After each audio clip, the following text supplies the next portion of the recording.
Au sport, les cyclistes du Tour de l'Abitibi féminin arrivent en ville aujourd'hui en vue de la première étape de demain après-midi.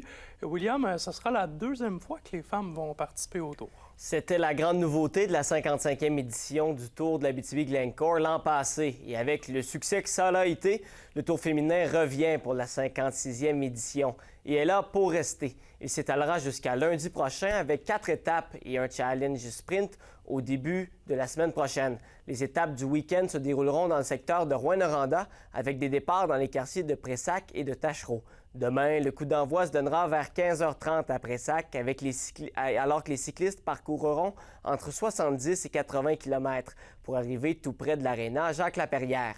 La présidente Mélanie Rocher est bien contente que le Tour de l'Abitibi revienne à Rouyn-Noranda pour le 100e de la ville.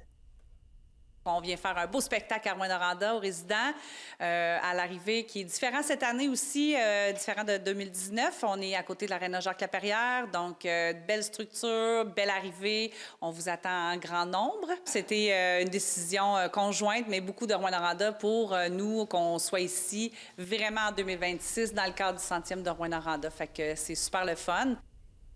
Et les Norvégiennes, oui, avaient remporté le Tour féminin l'an dernier. Est-ce qu'on doit les considérer comme les grandes favorites encore une fois cette année, William? Mélanie Rocher croit que oui, même si la compétition va être féroce avec plusieurs délégations internationales qui font le déplacement en Abitibi. Parce qu'il faut le dire, le Tour des femmes en Abitibi est la seule épreuve junior de ce calibre organisée hors de l'Europe. Encore une fois, le niveau sera relevé lors des 4 étapes, des prochains jours. Cette année, à notre grande surprise, les Norvégiennes sont de retour. Donc, c'est elles qui ont gagné le premier grand tour féminin. Ça va être les filles à surveiller.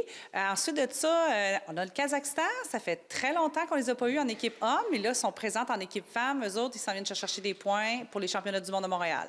Fait qu'ils vont être à surveiller. Naturellement, Canada, équipe Québec, mais notre équipe chouchou, Sport Expert régional aussi. Donc, je pense qu'on va avoir un beau challenge qui s'en vient là, devant nous.